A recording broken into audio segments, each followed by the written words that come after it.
자, 기술적 분석은 그렇게 대응이 가능한다는 겁니다. 대응이. 그런 시대의 대응. 어떻게 보면 조지 솔스가 얘기했던 어떤 분석하지 말, 먼저 움직이고 분석해라. 이게 답이 될 수 있는 거예요, 사실. 근데 분석을 내가 했어요. 이런 사람들은요, 분석을 하면 주식하고 사랑에 빠집니다. 그래서 주식을 절대 손절을 못 쳐요. 기본적 분석하는 분들은 쉽지 않아요. 쉽지 않아요. 왜? 나는 이 분석을 끝낸 종목이고 내가 분석한 게 맞다라고 생각하거든요. 근데 만약에 여러분들이 기본적 분석하는 분들이 1위 기업, 잘 가는 기업을 잘 선택하면 너무 나이스하죠.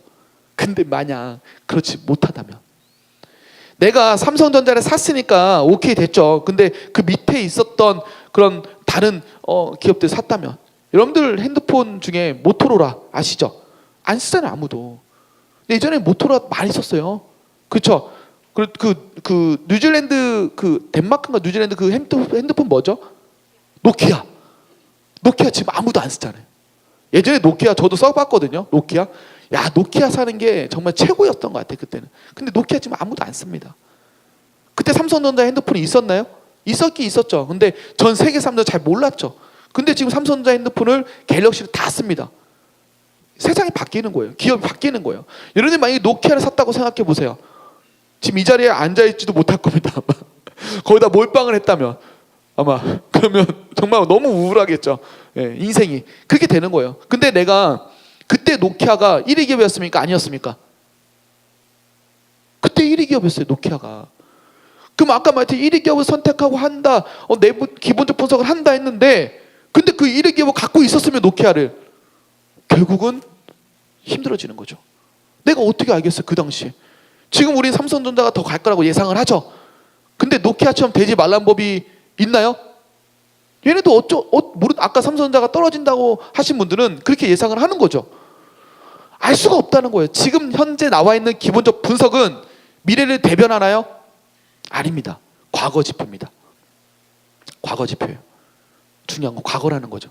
과거에 장다람쥐가 과거 체력이 좋았어요. 근데 이 체력이 과연 20년 후에도 유지가 될 거라고 예상하세요? 내년에, 죄송하지만 장다람쥐한테 내년에 갑자기 암이 걸려가지고 갑자기 암이 걸려서 갑자기 교통사고 당해서 발이 하나가 부러졌어요. 그럼 장다람쥐가 과연 등산할 수 있을까요? 알 수 없잖아요, 미래를. 근데 요 이상우 기술적 분석하는 이 사람은 어떻게 보면은 그 손절 칠 때 이 다리가 치면 어떻게 됩니까? 등산 안 하겠죠. 아예 끊어버리겠죠. 근데 장다람쥐는 기본적 분석은 하시는 분들은 등산하는 거예요, 한 다리 갖고. 왜? 내가 사랑을 했으니까, 이 종목하고. 그러니까 1위 기업을 사는 건 맞습니다. 좋은 기업을 선택하는 거 맞습니다. 근데 그 선택이 과연 옳으냐 이거죠. 과연 맞겠냐 이거죠. 확신할 수 있겠냐 이거죠. 앞으로 20년 후가 어떻게 발전될지도 모르고, 방금 말씀드린 것처럼 온갖 산업들이 다 무너지고 바뀔 텐데, 과연 삼성전자가 과연 그런 기업이 될 수 있겠냐 이거죠. 확신할 수 있겠어요? 저는 확신 못할 것 같아요. 절대로. 그래서 워렌 버핏이 싫어하는 거예요, 4차 산업 기업들을. 왜 코카콜라를 좋아합니까? 워렌 버핏이 먹는 거잖아요. 사람은 먹어야 돼요. 어쩔 수 없어요.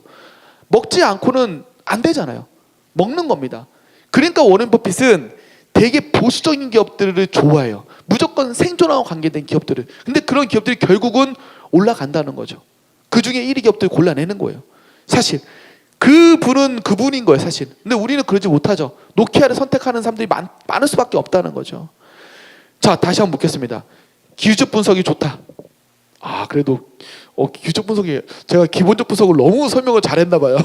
근데 자, 봅시다.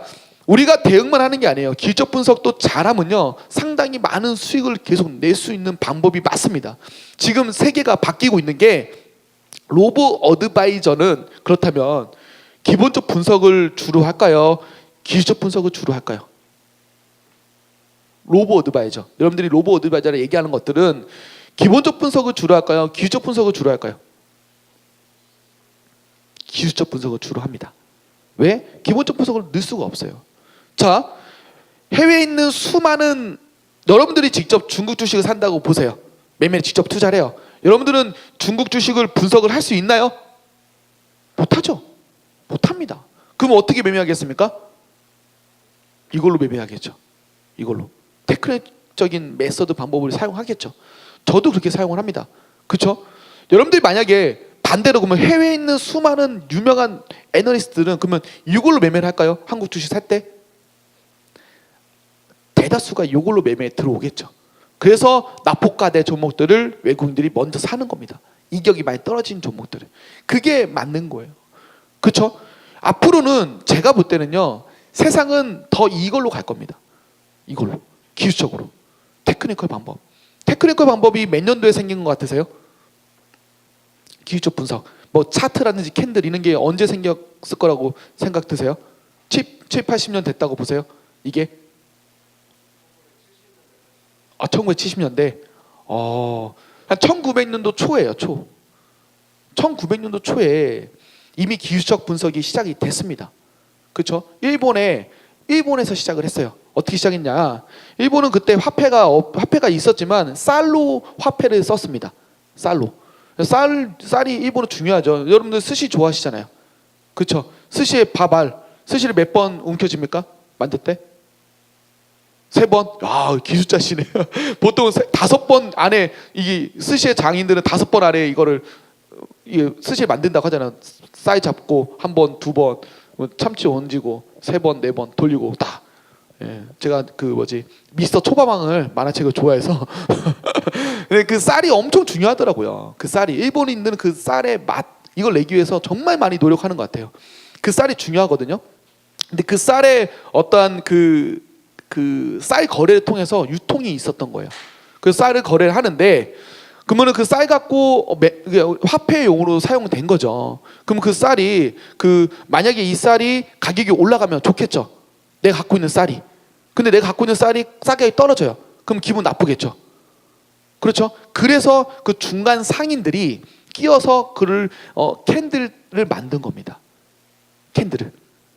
혼마 문에이사라고 여러분 아시죠? 삼천 삼봉을 만든 사람인데 그분이 바로 이 캔들을 만든 거예요. 1900년도 초에. 그렇죠? 그 다음에 이 캔들이 완성이 되면서 일본은 그렇게 캔들이 계속 움직이고 여러분들이 보고 있는 그 캔들 차트가 정말 오래된 거예요. 너무나 오래된 거죠. 근데 미국인은 그 다음에 미국에서 나온 게 다우 이론이라는 게 나옵니다. 그전에는 기본적 분석으로만 다 매매를 했습니다. 근데 다우 이론이 나오면서 여러분들이 너무나 알고 있는 엘리어트 파동 이론 있죠. 뭐 그래미 전략 이런 것들이 계속 다우 이론 나오면서 나온 거거든요. 그게 나오면서 기술적 분석에 대한 태동이 더 확대가 된 거죠. 그렇게 해서 기술적 분석 시작을 한 겁니다. 역사가 짧은 역사가 아니에요. 지금은요, 제가 볼 때 미국에서 월가를 다니고 있는 친구들이 제가 없어요. 없는데 그쪽 매매 방법 보게 되면 상당히 그런 기술적 이런 매매 방법 많이 쓰는 것 같아요. 느낌상으로 보더라도. 그리고 지금 추세가 이렇게 바뀌고 있다는 거죠. 그럼 여러분은 어떻게 앞으로 기술적 분석을 하고 싶으세요? 아니면 기본적 분석을 하고 트렌드가 그렇다고 친다면 자, 기술적 분석이 훨씬 낫다. 하나, 손 드신 거예요? 둘, 셋, 넷, 다섯, 여섯, 일곱, 여덟, 아홉, 열, 열하나, 열둘. 네, 성공했습니다. 성공했어요. 자, 이제 결론을 짓겠습니다. 자, 저는 이렇게 이야기합니다. 저희 이상하게 쉬운 주식에서도 우리 또 초급, 고급, 중급, 고급 책에서도 이야기하는데 두 가지 방법이 좋고 나쁨이 다 있어요. 지금 왔다 갔다 하신 것처럼. 그럼 우리는 두 가지 방법을 다 써야 되는 거죠.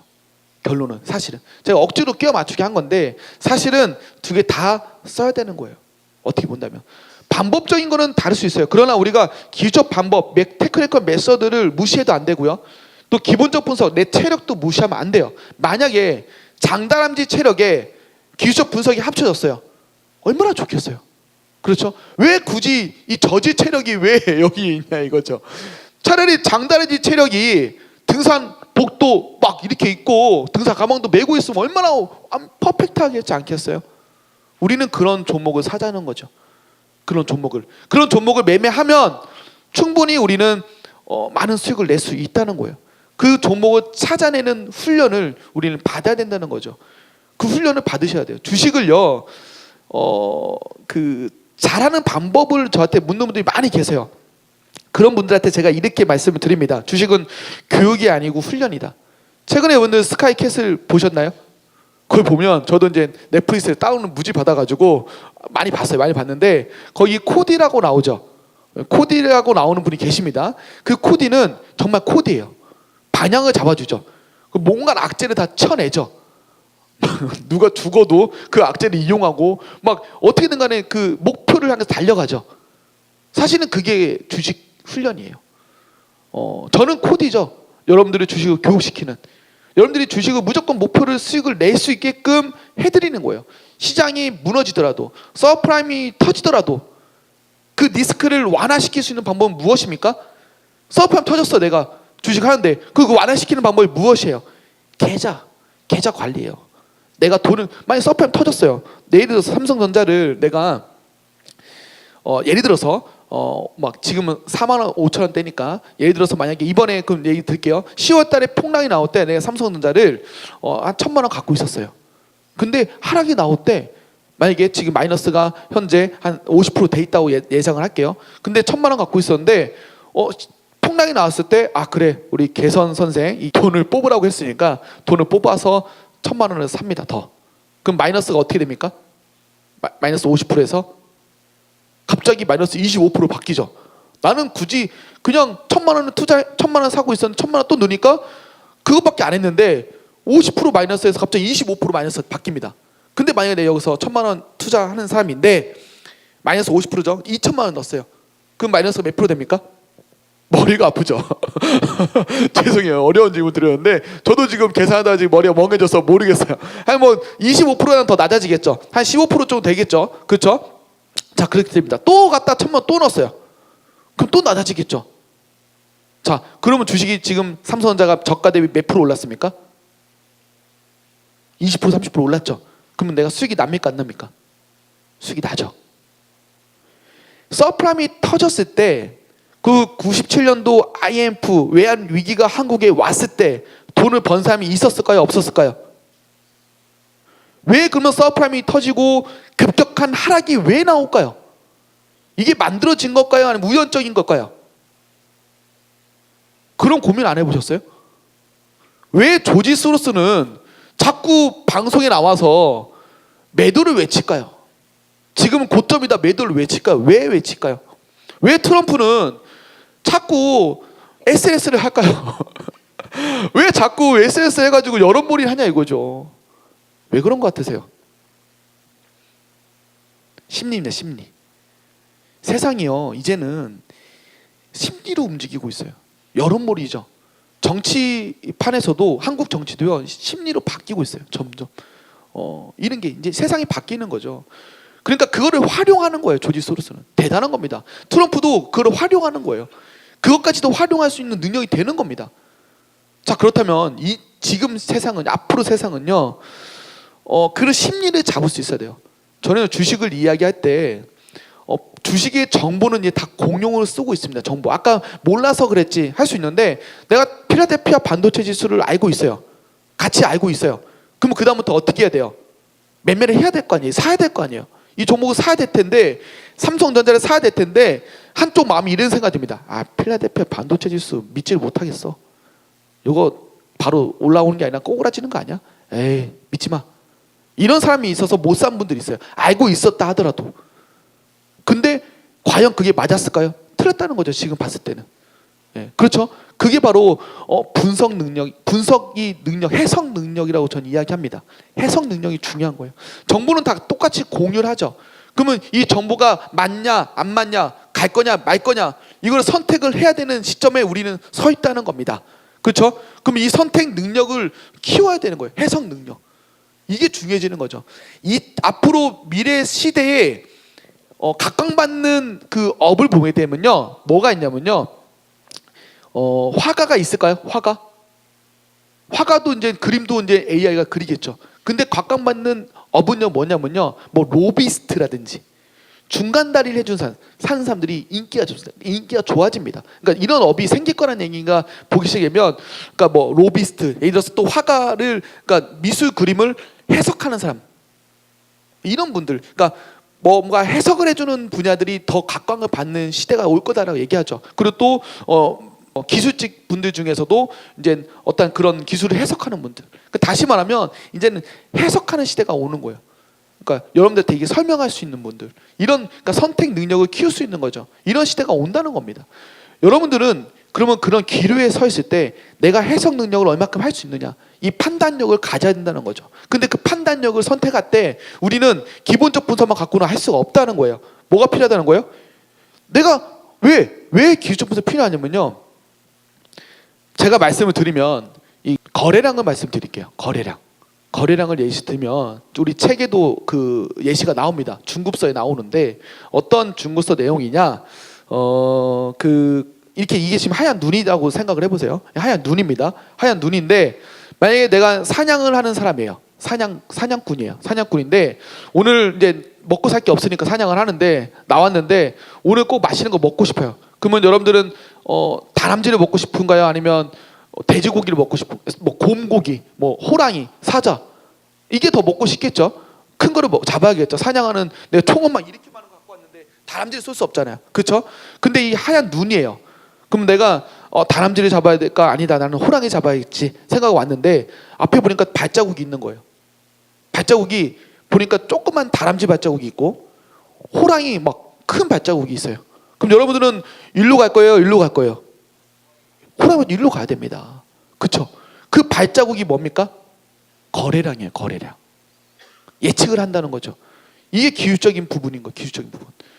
티가 나는 거예요. 선행성이 있다는 거죠. 아까 말했죠. 기본적 분석은 사실 예측은 할 수 있어요. 미래를. 체력이 좋으니까 멀리 갈 수 있다는 예측할 수 있겠지만, 근데 실제 거래되는 걸 알 수가 없어요. 근데 내가 알지 못하는 정보, 내가 해석 못하는 모든 해석 능력 갖고 있는 수많은 이 세력들, 수급들이 선택을 뭘로 했냐? 바로 아까 그 거래량을 보고 선택했다는 거죠. 일로.